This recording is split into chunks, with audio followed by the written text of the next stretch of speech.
नमस्कार पत्रकार तथा सञ्चारकर्मी मित्रहरू। नेपाल सरकार मन्त्री परिषदको 2078 साल साउन 25 को निर्णयबाट नियुक्त भएपछि कार्यकारी निर्देशकको रूपमा मैले दोस्रो पटक नेपाल विद्युत प्राधिकरण, यसका उपभोक्ता र समग्र देशको सेवा गर्ने अवसर प्राप्त भएको थियो। नेपालको संविधान तथा प्रचलित कानुनको परिधिभित्र रहेर निष्ठाका साथ दिनरात देश र जनताको सेवामा आफूलाई समर्पित गर्न पाएकोमा मलाई गौरव महसुस भएको छ। मलाई हटाउन 2081 चैत्र 11 गते मन्त्री परिषदको बैठकको तयारी भइरहेको दिन पनि म मकवानपुरको दुर्गम क्षेत्रमा सीमान्तकृत उत्पन्न चेपाङ समुदायको बस्तीमा बत्ती बाल्ने काममा छुटिरहेको थिएँ। नेपाली जनतालाई भरपर्दो, गुणस्तरीय, पर्याप्त र सुरक्षित विद्युत आपूर्ति उपलब्ध गराउने मुख्य उद्देश्यलाई इमान्दारीपूर्वक पूरा गर्ने क्रममा खटिरहेको राष्ट्र सेवक कर्मचारीलाई हतोत्साही एवं अपमानित बनाउने दुराशय सफल भएकोमा कतिपय व्यक्ति समूह वा शक्तिले आफूलाई सफल ठानेका होलान्। तर नेपाली जनताले दिएको स्नेह र आशीर्वादले मलाई हार्न दिएको छैन। म विद्युत प्राधिकरणको कार्यकारी निर्देशकबाट मात्र बिदा भएको हुँ। एक जिम्मेवार नागरिकको रूपमा मेरो काम, कर्तव्य र व्यवहार कहिल्यै कम हुने छैन। नेपालको कानुनले निर्दिष्ट गरेको काममा खटिएको एक कर्मचारीमाथि राज्यको सम्पूर्ण शक्ति कसरी खनिएको थियो, कसको स्वार्थ र सेवामा ममाथि झाइ लागेको थियो भन्ने विषयमा नेपाली जनता आफै प्रष्ट हुनुहुन्छ। प्राधिकरणको कार्यकारी निर्देशकलाई गाली गर्न राज्यका जिम्मेवार व्यक्तिहरूले नै सार्वभौम संसदको रोस्टन कसरी सदुपयोग र दुरुपयोग गरे नेपाली जनता आफैले प्रत्यक्षदर्शी हुनुहुन्छ। तर यसबाट म उत्तेजित र हतोत्साहित भएको छैन, किनकि एक इमान्दार राष्ट्र सेवकका रूपमा मैले आफ्नो कार्यकाल समीक्षा गर्दा प्रस्तुत गर्नुपर्ने कुनै काम गरेको छैन। अवसर र अधिकारलाई सदुपयोग गर्ने एक क्षण पनि खेर पालेको छैन। डेडिकेटेड र फ्रन्ट लाइनको प्रिमियम महसुल प्राधिकरणले महरमा उठाउन खोजेको होइन। यसलाई सम्मानित सर्वोच्च अदालतदेखि जिल्ला अदालतसम्मबाट पनि स्वीकृति मिलेको हो। तर महसुल उठाउने काममा सक्रिय मलाई 6 पटकसम्म अर्थहीन विषयमा विवरण तथा स्पष्टीकरण माग गर्ने र हजारौं पृष्ठका कागजात सङ्ग्रह गरी विवरण पेश गर्न लगायत मुख्य कामबाट अलमल्याउने प्रयत्न भइरहेको थियो। प्राधिकरणले पटक पटक गरी 4 पटकसम्म लाइन विच्छेद तथा अन्य विकल्प समेत अवलम्बन गरी बक्यौता वसुलीको प्रयास गरिरहेकोमा पटक पटक माथिल्लो निकायबाट नै अवरोध सृजना भएको सबैको जानकारीमा छ। लाइन विच्छेद गरी बक्यौता वसुली गर्ने सहमतिको लागि मैले विद्युत नियमन आयोगलाई 2081 चैत्र 11 गते पत्राचार गरेको थिएँ। त्यस लगत्तै मलाई बर्खास्त गर्ने निर्णय मन्त्री परिषदबाट भएको हो। बक्यौता उठाउने मेरो प्रयास नै म पदबाट हट्नुपर्ने मुख्य कारण बनेको छ। सार्वजनिक संस्थाको बक्यौता उठाउन खोज्ने मेरो प्रयास राज्य विरुद्धको अपराध हो। यसको जवाफ पनि नेपाली जनता र इतिहासले आगामी दिनमा अवश्य माग्नेछ। ऊर्जामा मुलुकलाई आत्मनिर्भर बनाउँदै छिमेकी मुलुक भारत र बङ्गलादेशसम्म विद्युत व्यापार विस्तार गर्ने लगायतका अभियानमा सक्रिय रहेकोमा गत असारमा वर्तमान सरकार र ऊर्जा जलस्रोत तथा सिंचाई मन्त्री आएपछि ममाथि अनावश्यक अनैतिक र गैर कानुनी दबाव सिर्जना भएको विषयमा सिङ्गो देश साक्षी छ। सरकारका नेतृत्वदायी जिम्मेवारीमा रहेका पदाधिकारीहरूबाटै प्राधिकरणको संस्थागत विकास उन्नतिका काम कारबाही प्रभावकारी बनाउन परिपक्व सल्लाह मार्गदर्शन र संरक्षकत्व प्राप्त हुनुको सट्टा मेरो तेजोवध गर्न मनोबल गिराउन ममाथि सुनौले आक्रमणमा उत्रिनु यो किन गरियो र कसका लागि गरियो भन्ने पनि प्रश्न छ। मुख्य रूपमा विगतमा आम उपभोक्तालाई 18 घण्टासम्मको लोड सेडिङको उज्यालोमा राखी उद्योग र उत्पादनका लागि भनेर अनुचित रूपमा डेडिकेटेड फ्रन्ट लाइनबाट निरन्तर विद्युत आपूर्ति दिएका सीमित उद्योगीहरूबाट प्रिमियम विद्युत महसुल बटौता उठाउन नदिन प्राधिकरणमाथि निरन्तर हस्तक्षेप भइरहेको थियो। मेरो व्यक्ति विशेषको निर्देशन मान्ने कि नियम कानुनको पालना गर्ने प्राधिकरण जस्तो सार्वजनिक निकायको कार्यकारी निर्देशकको रूपमा मैले सार्वजनिक कोषको उक्त बटौता रकम वसुल गर्ने बाटो लिएँ। यसैले मन्त्री र मन्त्री स्तरीय निर्णयबाट स्पष्टीकरण सोध्ने थकाउने गलाउने प्रयास भइरहेका थिए तर बटौता रकम नउठाउने गरी आएका आग्रह प्रभाव दबावलाई मेरो जिम्मेवारी निष्ठा र कर्तव्यले स्वीकार गर्न सकेन। संस्था र राष्ट्रप्रति घात गर्न मेरो इमान र स्वाभिमानले अनुमति दिएन। त्यसैले म कानुनको पालना र प्राधिकरणको हितलाई सर्वोपरि मानेर म आफ्नो भूमिकामा डट्दै आएको हुँ। महसुलमा चित्त नबुझे प्राधिकरणको पुनरावलोकन समिति विद्युत नियमन आयोग जान सक्ने अधिकारलाई सदुपयोग गर्नुको सट्टा शक्ति केन्द्रमा आइरहेका व्यक्तिहरूले अहिले केही समय न्यानो महसुस गरेका होलान् तर सार्वजनिक कोषप्रति उनीहरूको दायित्वबाट कसैले पनि मुक्ति पाउने छैन। यिनलाई संरक्षण गर्ने शक्ति र समूहले पनि राष्ट्रका सामुन्ने यसको हिसाब किताब बुझाउनु पर्नेछ भन्नेमा म विश्वस्त छु। देशको जिम्मेवार नागरिकका रूपमा पनि मैले यसको खबरदारी गरिरहनेछु। आम नेपाली नागरिकले पनि यसको लागि खबरदारी गरिरहन मेरो विशेष आग्रह छ। जलस्रोतको धनी देशमा करिब 8 वर्ष अघिसम्म हिउँदमा 15-16 घण्टा र बर्खामा पनि 9 घण्टासम्मको लोड सेडिङ हुनु आम विषय जस्तै थियो। लोड सेडिङ सदाका लागि विदा गरी उज्यालो नेपाल बनाउने अभियानसँगै घर र कार्यालय मात्र होइन वैशाख 2075 देखि औद्योगिक ग्राहकका लागि पनि लोड सेडिङ अन्त्य गरिएको थियो। लोड सेडिङ अन्त्य कुनै चमत्कार होइन, एउटा इमान्दार प्रयास थियो भनेर मैले धेरै पटक भनेको छु।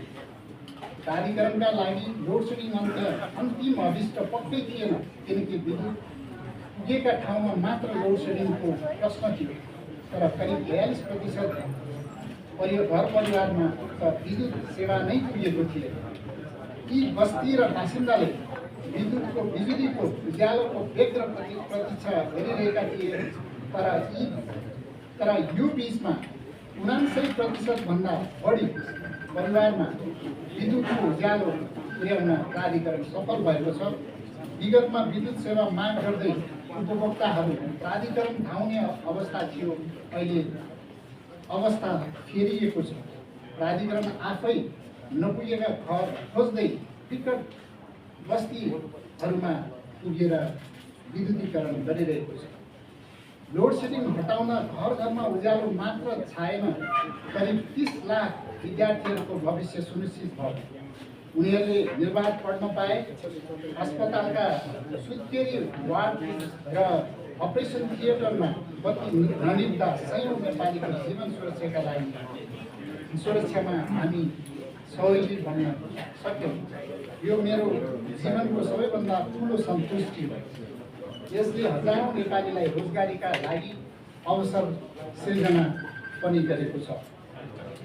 वैदेशिक मुद्रा सञ्चितमा चाप परेको बेला हामीले विद्युत निर्यात, ऊर्जा दक्षता र स्वदेशी उत्पादन वृद्धि मार्फत पेट्रोलियम पदार्थको आयात घटाउन सफल भयो, जसले देशको बहुमूल्य मुद्रा विदेशी नबाट जोडियो र अर्थतन्त्रलाई टेवा पुर्यायो।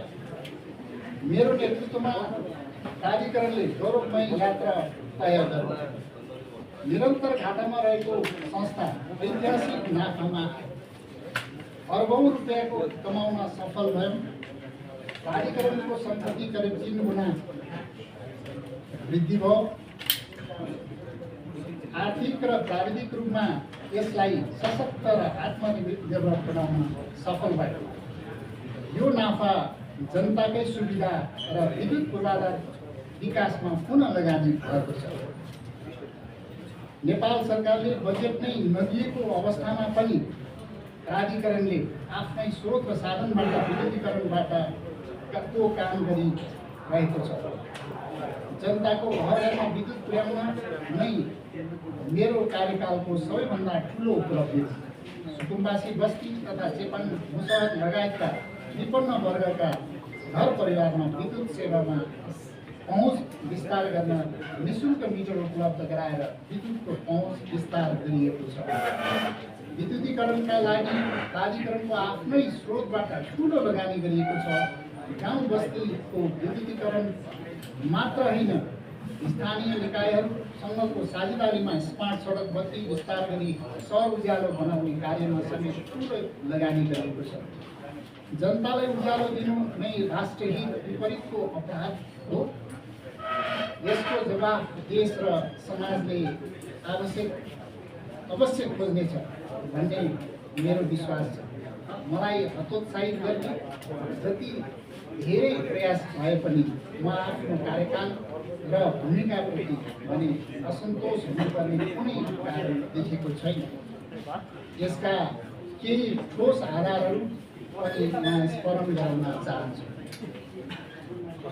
मेरो पहिलो कार्यकाल 2073 साल भाद्र 30 गतेबाट र दोस्रो कार्यकाल 2078 साल श्रावण 25 गतेबाट सुरु भएको थियो।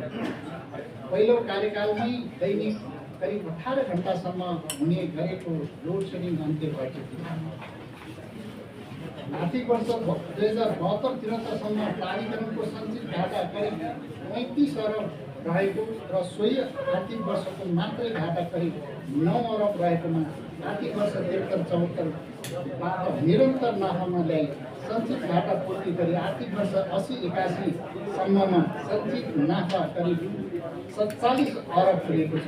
आर्थिक वर्ष 72-73मा प्राधिकरणको कुल सम्पत्ति करिब 211 अरब रहेकोमा हाल करिब 644 अरब पुगेको छ। यो नाफा महसुल वृद्धि गरेर भएको होइन, बरु यस अवधिमा पटक पटक गरी 3 पटकमा करिब 25% महसुल घटाउँदा पनि भएको नाफा हो। प्राधिकरणले स्थापना कालदेखि नेपाल सरकारलाई विभिन्न शीर्षकहरूमा आर्थिक वर्ष 72-73 सम्ममा करिब 8 वर्षमा 32 अरब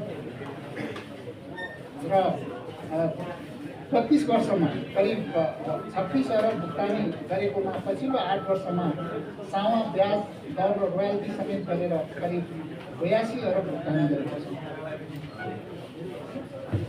विगत 8 वर्षमा प्राधिकरणले मात्र करिब 1 खरब रुपियाँ उत्पादन, प्रसारण र वितरण संरचनामा लगानी गरेको छ भने सहायक र सम्बद्ध कम्पनीमा करिब 57 अरब लगानी गरेको छ।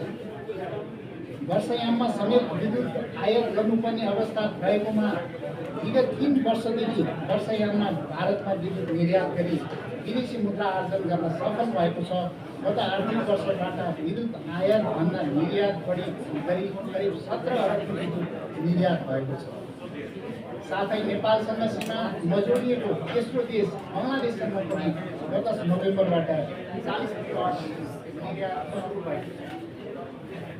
आर्थिक वर्ष 2072-73 मा करिब 36% विद्युत चुहाव रहेकोमा आर्थिक वर्ष 80-81 मा करिब 8.73% कायम गर्न सफल भएका छन्।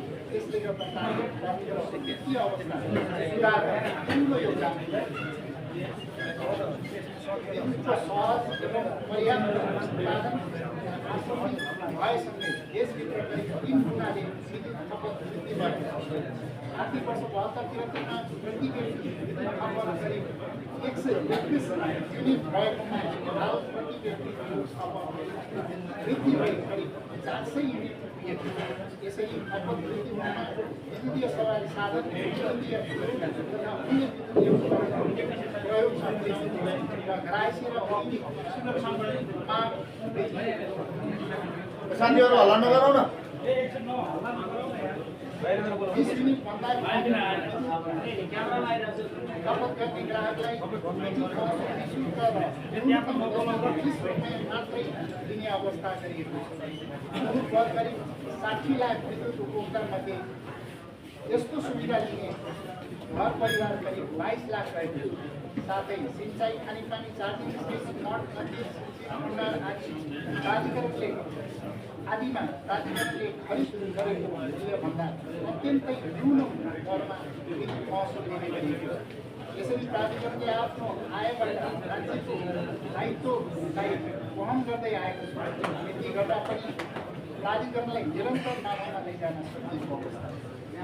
गाउँ बस्तीको विद्युतीकरण मात्र नगरी स्थानीय निकायहरूसँगको सहकार्यमा स्मार्ट सडक बत्ती विस्तार एवं शहरी उज्यालो कार्यक्रम बनाउने कार्यक्रमलाई प्रभावकारी रूपमा अगाडि बढाएको छ।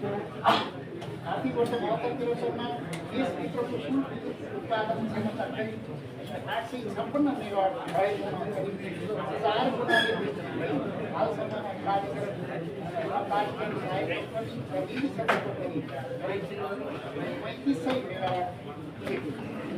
प्राधिकरणले निजी क्षेत्रसँग एक आधारमा विद्युत खरिद सम्झौता गरी बजारको सुनिश्चितता गरेको कारणले निजी क्षेत्रबाट उत्पादन अपेक्षित रूपमा वृद्धि भएको छ।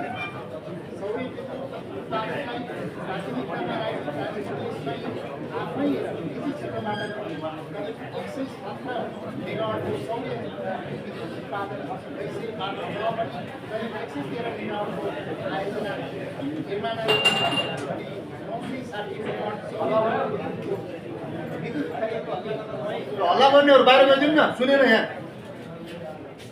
8 वर्ष अगाडि 2800 मेगावाटको मात्र विद्युत बिक्री सम्झौता गरिएकोमा हाल करिब निजी क्षेत्रको करिब 11,000 मेगावाट भन्दा बढी आयोजनाहरूको विद्युत खरिदारीले सम्झौता सम्पन्न भएको छ।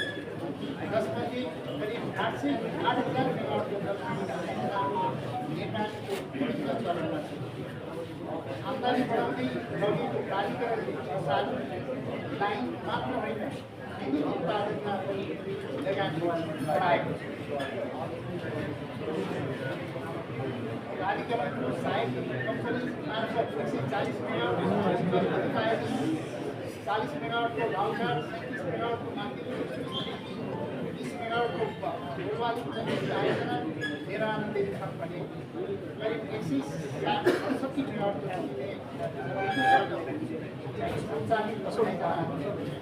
सम्पन्न भएका छन्। 2 मेगावाटको क्षतिपूर्तिको सुरक्षित आयोजनामा सञ्चालनको अन्तिम चरणमा रहेको छ। 300 मेगावाटका थप आयोजना